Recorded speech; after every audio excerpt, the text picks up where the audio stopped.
భద్రాద్రి కొత్తగూడెం జిల్లా గుండాల మండల కేంద్రంలోని జిల్లా బీఆర్ఎస్ పార్టీ అధ్యక్షులు రేఖకాంతారావు ఆదేశాల మేరకు గుండాల మండల బీఆర్ఎస్ అధ్యక్షులు తెల్లం భాస్కర్ అధ్యక్షతన భారత రాష్ట్ర సమితి ఆవిర్భావ వేడుకలు ఘనంగా నిర్వహించారు. ఈ సందర్భంగా పార్టీ కార్యాలయంలో మాజీ రైతు సమాఖ్య సమితి అధ్యక్షులు మోకాళ్ళ వీరస్వామి జెండా ఎగరవేశారు. ఈ కార్యక్రమంలో మండల నాయకులు బీఆర్ఎస్ అధికార ప్రతినిధి టి రాము, గడ్డం వీరన్న, తాటి కృష్ణ, పొంబైన సుధాకర్, గుగ్గిళ్ల రాంబాబు, ఉప సర్పంచ్ తాటి పాపారావు, సోషల్ మీడియా మండల అధ్యక్షులు మోకాళ్ళ పవన్ కళ్యాణ్, బొమ్మెర్ల రవి, ఏడుళ్ల బుచ్చిరాములు, నెట్ట రాములు, బొమ్మెర్ల సతీష్, పద్మారావు తదితరులు ఈ కార్యక్రమంలో పాల్గొన్నారు. బీఆర్ఎస్ పార్టీ పుట్టిందే తెలంగాణ రాష్ట్ర సాధన కోసం.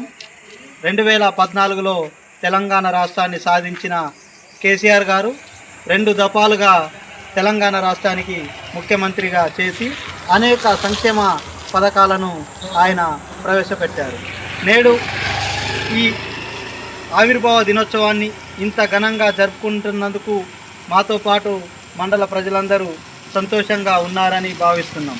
గత బీఆర్ఎస్ ప్రభుత్వం హయాంలో రైతులకు, బీదవారికి, బీసీ వారికి, ఎస్సీ వారికి మరియు మైనార్టీలకు అనేక సంక్షేమ పథకాలను అందించి ఎంతో గొప్పగా సాధించిన ప్రగతి ఏదైనా ఉందంటే అది ఓన్లీ బీఆర్ఎస్ రాష్ట్ర సమితి ఆధ్వర్యంలో ఉన్న బీఆర్ఎస్ ప్రభుత్వమేమని తెలియజేస్తున్నాం. అలాంటి ఆవిర్భావ దినోత్సవాన్ని బీఆర్ఎస్ పార్టీ జరుపుకుంటుంది. వాడవాడల, గ్రామాన ఈ బీఆర్ఎస్ ఆవిర్భావ దినోత్సవం జరుపుకున్నందుకు ఎంతో గౌరవిస్తున్నాను.